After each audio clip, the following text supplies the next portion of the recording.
होगा आपको भेजना पड़ेगा प्राइवेट में, वहां आपके पास पैसा नहीं होगा तो बच्चा स्कूल नहीं जाएगा, और स्कूल नहीं जाएगा तो क्या करेगा?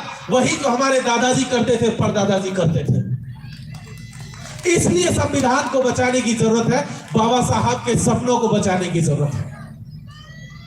आप देखिए, आप में से ज्यादातर लोग किस तरीके की नौकरियां करते हैं? या तो स्कूल में टीचर है, या फिर बैंक में कर्मचारी है, या कहीं ब्यूरोक्रेसी में होंगे थोड़े बहुत। ज्यादातर यही लोग हैं।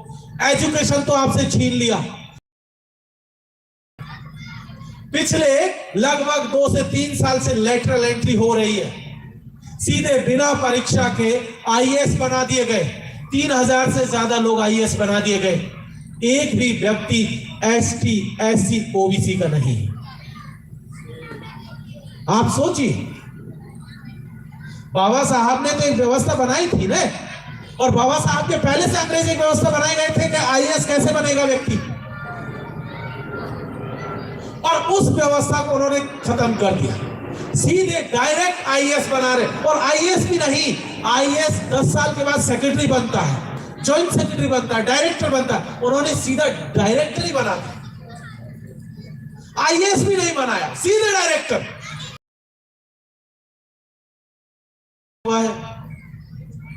सारे के सारे अपर कास्ट,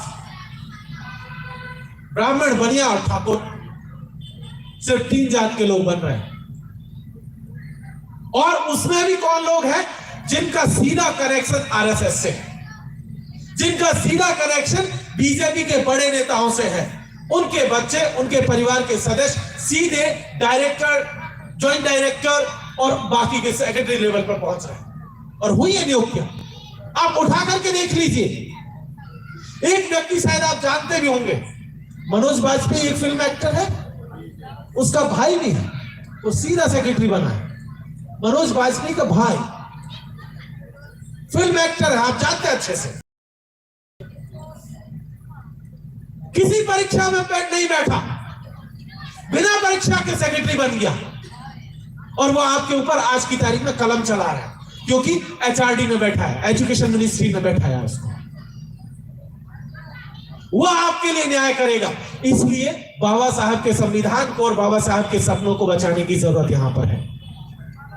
आप देखिए रेलवे का क्या हाल है, पूरा बेच दिया गया, तमाम सेक्टर्स बेच दिए गए। रेलवे में सबसे ज्यादा नौकरियां लगती थी, आज की तारीख में रेलवे को कंप्लीटली खत्म कर दिया गया, क्योंकि उन्हें पता है कि जब दलितों की, पिछड़ों की, आदिवासियों की हिस्सेदारी शासन व्यवस्था, शासन प्रशासन में हुई थी, तब छोटे छोटे पदों से निकलना शुरू हुआ था। सबसे पहले लोग कि ग्रुप डी की पोस्टों पे आए, फिर ग्रुप सी, ग्रुप बी और ए, इस तरीके से नीचे से आना शुरू हुआ। सबसे ज्यादा लोग हमारे ग्रुप डी में हैं, या ग्रुप सी और ग्रुप बी की नौकरियों में हमारे लोग हैं। और वो नौकरियां कहां पर है? एजुकेशन के बाद सबसे बड़ा सेक्टर था रेलवे, उसको कंप्लीटली प्राइवेटाइज कर दिया गया और पूरा का पूरा ठेके पर टेंडर दे दिया गया।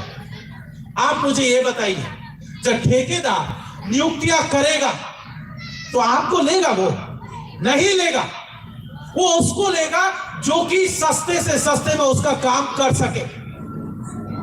और हमें फिर से वहां सिस्टम से बाहर कर दिया गया। इसलिए बाबा साहब को याद करने की जरूरत है। आप याद कीजिए, सड़क से लेकर के एयरपोर्ट तक तमाम रिसोर्सेज को बेच दिया गया।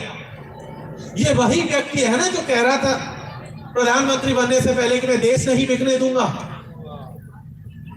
ये वही व्यक्ति है जिसने पूरी कविता कह दी थी कि सौगंध मुझे इस मिट्टी की, मैं देश नहीं बिकने दूंगा। और उसने आते ही सबसे पहला काम यही किया कि देश को धीरे धीरे टुकड़ों टुकड़ों में बेच दिया। और जब वो देश बेच रहा है तो ये याद करने की जरूरत है, वो देश किसका है? वो देश आपका है, वो देश हमारा है, वो देश बाबा साहब और जयपाल सिंह मुंडा का देश है जिसे वो बेच रहा है। वो हमारी संपत्ति है, वो उसकी संपत्ति नहीं है, वो आरएसएस की संपत्ति नहीं है, वो हमारे पुरखों की मेहनत से बनाई हुई संपत्ति है। क्या किया इस मेहनत को, इस देश? पूरा इतिहास याद कीजिए। हमारे पुरखे दफन हो गए इसमें, इस देश को बनाने में।